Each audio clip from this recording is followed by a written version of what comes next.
4 number का ये भी है कि एक भिन्न 1/3 हो जाती है जब उसके अंश से 1 घटाया जाता है। एक भिन्न 1/3 हो जाती है जब उसके अंश से 1 घटाया जाता है और वह 1/4 हो जाती है जब उसके हर में 8 जोड़ दिया जाता है। तो वह भिन्न ज्ञात कीजिए। तो कोई भिन्न, पहले तो कोई भिन्न है ना, वह ओरिजिनल तो कोई एक भिन्न है, बाद में जोड़ेंगे घटाएंगे। तो सबसे पहले मान लेते हैं कोई एक भिन्न है जिसका हर कुछ है और अंश कुछ है, यानी कि हम लोग दूसरे का घा लगा रहे हैं। 4 नंबर में ये क्वेश्चन आपके यूपी बोर्ड 2023 के पहले सेट में आया हुआ है। माना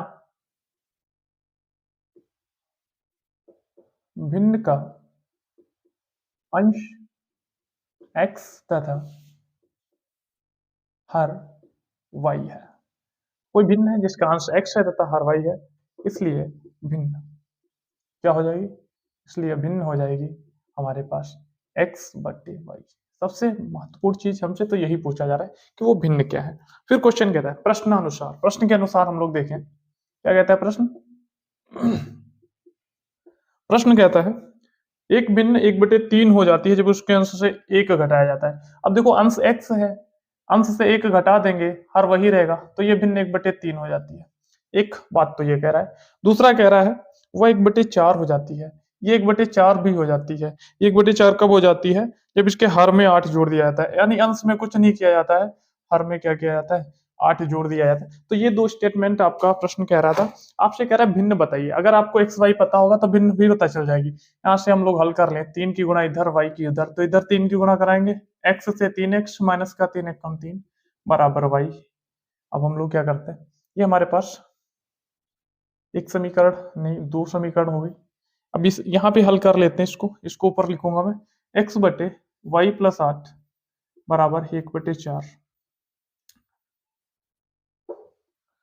क्रॉस गुणा कराएंगे तो ये हो जाएगा 4x बराबर y + 8 की 1 से गुणा कराएंगे तो y + 8 ही हो जाएगा, y + 8 ही हो जाएगा। ठीक है, इसको हम लोग समीकरण नंबर 3 मान लेते हैं। इसको हम लोग समीकरण नंबर 3। अब दो समीकरण, दो रैखिक समीकरण बन गई हैं। प्रतिस्थापन विलोपन किसी भी मेथड से लगा के इनको हल कर लीजिए, एक्स वाई का मान निकाल लीजिए।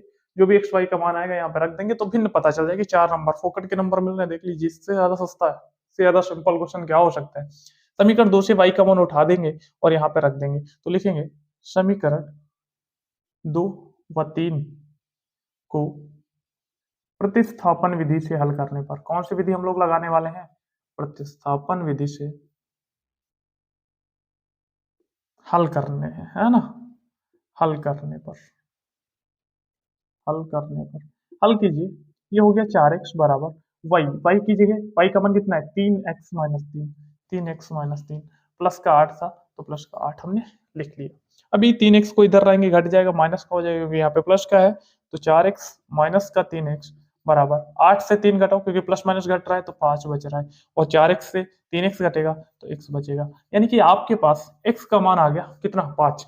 अब ये x का मान उठा के समीकरण 2 में रख दोगे तो y पता चल जाएगा। तो लिखेंगे समीकरण 2 में x बराबर 5 रखने पर, x बराबर 5 रखने पर, तो समीकरण 2 में x बराबर 5 रखेंगे। समीकरण 2 है y बराबर 3x माइनस 3, 3x, x की जगह 5 रख दो माइनस का 3, तो y बराबर 3 बचे 15 माइनस का 3, तो 15 माइनस का 3। अब जब हम लोग y बराबर 15 माइनस 3 करेंगे तो y बराबर कितना आ जाएगा, 15 से 3 घटाओ 12 आ जाएगा, y बराबर 12 आएगा, y बराबर 12 आ जाएगा। तो आपको x भी पता चल गया, आपको y भी पता चल गया।